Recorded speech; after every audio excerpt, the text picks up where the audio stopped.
Now the next portion of our porphyria, that is our heme synthesis. How this heme is synthesized. You all know that the precursor molecule of heme synthesis is our succinylcholine and glycine.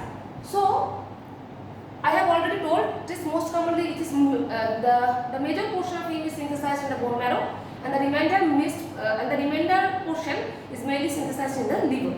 So see how this heme is synthesized. So what is the structure of succinylcholine? See students. So this is the structure of succinylcholine, and what is the structure of glycine? See.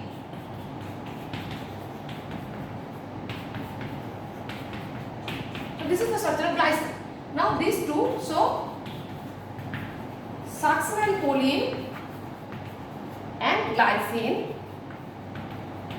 Here pyridoxal phosphate is needed to activate the glycine molecule.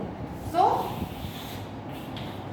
COASH coenzyme A is liberated, and the product which is formed is called our alpha amino beta keto additive. Alpha amino beta keto additive. It is like this.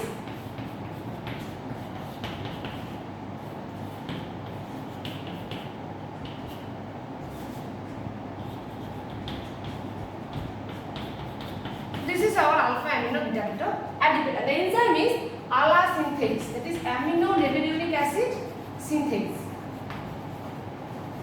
So what is the difference between synthase and synthetase? Synthetase needs nucleotide in the form of energy, and synthase does not need nucleotide. So it is ALA synthase. Here succinylcholine and glycine are ligated. COSH, that is coenzyme A is liberated, and then formation of alpha amino beta keto additive. And again spontaneously one molecule of CO2 is released, and ultimately there is formation of our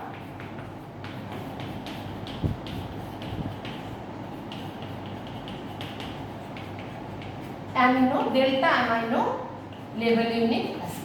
And this step is occurring mainly in the mitochondria, because this ALA synthesis is a mitochondrial enzyme.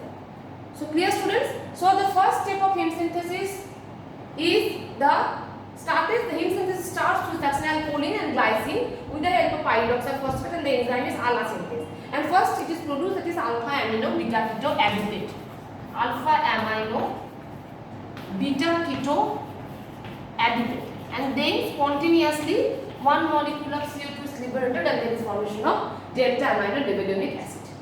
And then this delta amino levulinic acid goes in cytosol. Here the enzyme ALA dehydratase, this acts on the two molecules of delta amino levulinic acid. This enzyme ALA dehydratase acts, and as the name implies, dehydratase, so two molecules of H2O is liberated, and these two combines, and there is formation of the tetrapyrrolidine, that is our porphobilinogen. See how this happens.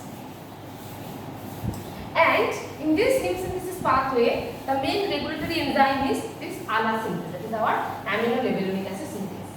Now how the cyclic compound is formed? See, if I draw the structure of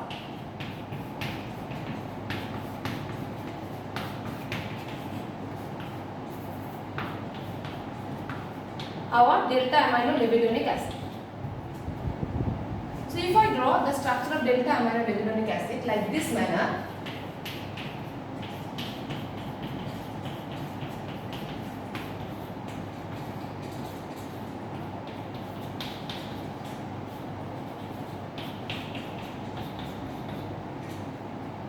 see, here one molecule of H2O and here one molecule of H2O, and the enzyme is ALA amino levulinic acid dehydratase. Two molecule of H2O is liberated. This enzyme is a zinc containing enzyme, and this enzyme is under control of lead. So if I give lead, this enzyme will be inhibited, and it is a zinc containing enzyme, ALA dehydratase. So it is a metalloenzyme. No, it is a metalloenzyme, zinc containing enzyme. So two molecule of H2O is liberated, and there is formation of the ring structure.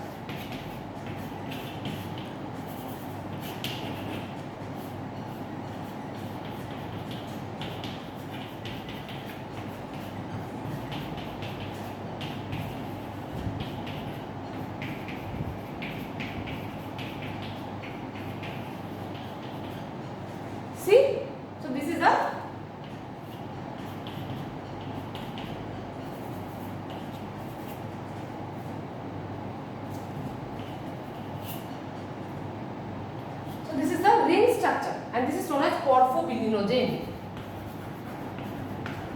Porphobilinogen. And here this group is the acetate group and this group is the propyl. So it is porphobilinogen. It is porphobilinogen. How it is synthesized? Two molecules of ALA, that is our amino levulinic acids, are condensed and two molecules of H2O is liberated and they are combined and there is formation of the ring structure, that is our porphobilinogen. So this reaction happens in the cytosol, in the liver or in the bone marrow. Cytosol. This is happening in the cytosol. And the previous reaction, that is the ALA synthase reaction, this is occurring in the mitochondria. Now, this porphobilinogen, it is the first tetrapyrrole compound, porphobilinogen, that is the first ring compound. This 4 porphobilinogen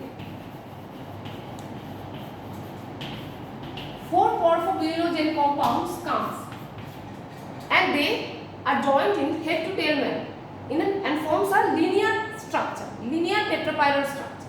And this structure is known as hydroxymethylbilane. 4 ammonia is liberated and the enzyme is uroporphyrinogen 1 synthase. So, first succinylcholine and glycine combined, formation of alpha amino beta ketoadipate, then CO2 liberated, formation of ALA delta amino levulinic acid. 2 molecules of delta amino levulinic acid combines, 2 H2O molecules are liberated by the enzyme ALA dehydratase, they forms the porphobilinogen. Then 4 porphobilinogen molecule comes and they combine to the uroporphyrinogen 1 synthase. In a head to tail manner, they are arranged and they form the hydroxymethylbilane. And this hydroxymethylbilane is not a cyclic compound, it is a linear compound of tetrapyrrole. Now, from this hydroxymethylbilane, spontaneously, again by the uroporphyrinogen 1 synthase enzyme, uroporphyrinogen 1 can be synthesized. And via the enzyme uroporphyrinogen 3 synthase, here 3 synthase, here we get uroporphyrinogen 3.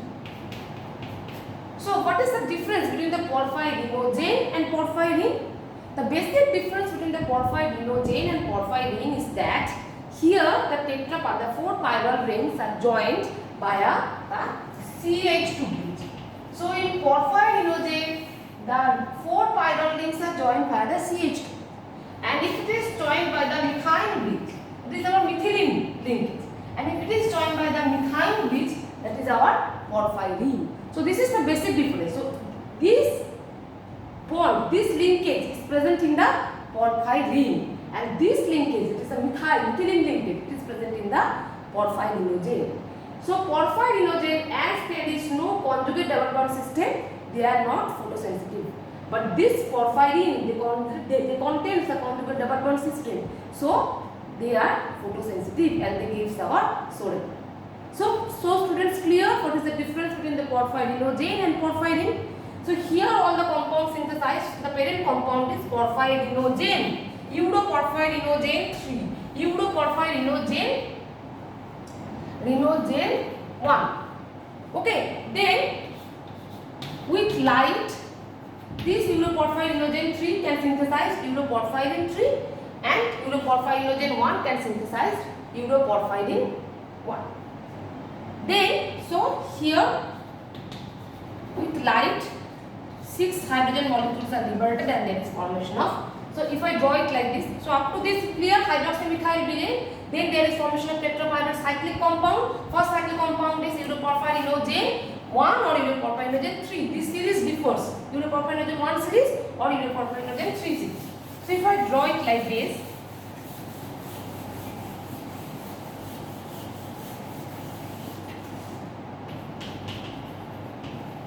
hydroxymethylbilane, spontaneously there is synthesis of uroporphyrinogen 1, or there may be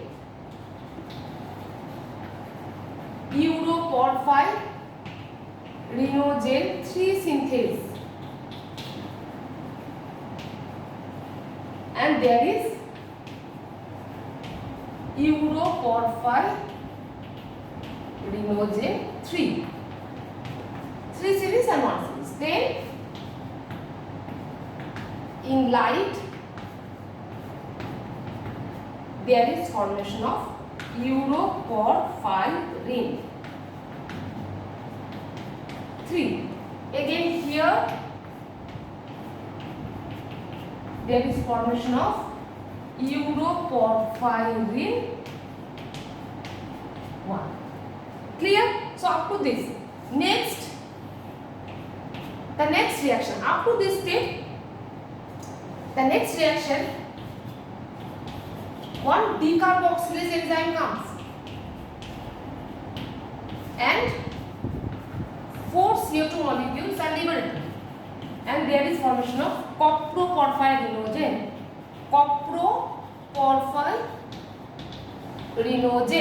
So it is 3 series, and here coproporphyrinogen 1 series. I have already told, if we see the shorthand structure of uroporphyrin, then this linkage is acetate propionate, that is 1 series. And in coproporphyrin, this is methyl propionate.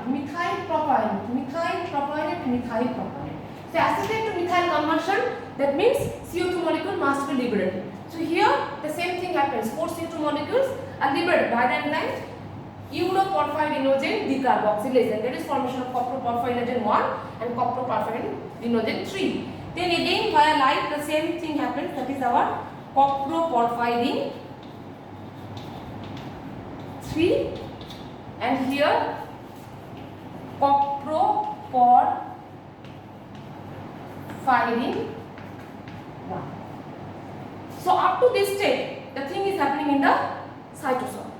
Clear? The first step, remember the first step, it is the combination of succinyl choline and glycine in presence of pyridoxaphosphate. This step is happening in the mitochondria. Then after formation of delta amino libellulonic acid, it comes in the cytosol. Then the next step, that is the allyl dehydratase reaction, the uroporphyrinogen 1 synthase reaction, that is HMB synthase, and then the uroporphyrinogen 3 synthase, then the uroporphyrinogen decarboxylase. This all reaction happening in the mitochondria. Then these all things happening in the cytosol. Cytosol. And then, so first step is happening in the mitochondria, then up to this step they are occurring in the cytosol, then again it enters in the mitochondria, this coproporphyrin. And then the enzyme comes here, coproporphyrinogen oxidase.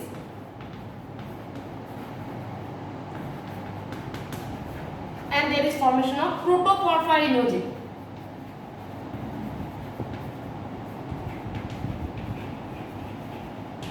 This coproporphyrinogen oxidase, one specialty of this enzyme is that they only act on the 3 series.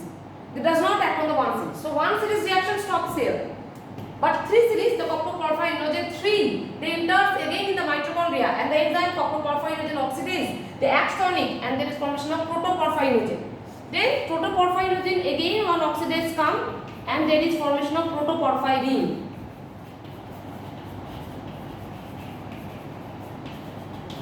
And this protoporphyrin now via the enzyme ferrochelatase,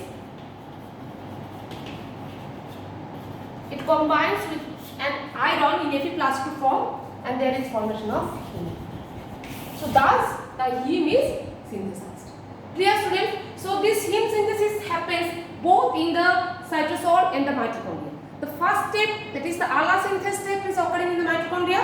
Then the other step, that is ALA dehydratase, uroporphyrinogen 1 synthase, uroporphyrinogen 3 synthase, and the uroporphyrinogen decarboxylase. All these reactions are happening in the cytosol. Then after formation of coproporphyrinogen, it again goes in the mitochondria. So here it again goes, these steps are occurring in the mitochondria. So again it occurring in the mitochondria. Here the coproporphyrinogen oxidase, the protoporphyrinogen oxidase, and the ferrochelatase acts on this, and there is formation of our heme. But the 1 series ends here because the coproporphyrinogen oxidase does not act on the 1 series. So this is our heme synthesis. So students, clear? All the things are clear here. And I have one important thing I have told here, that is the difference between the porphyrinogene and the porphyrin. The difference is in the linkage. What linkage? That is the linkage of the 4 chiral rings.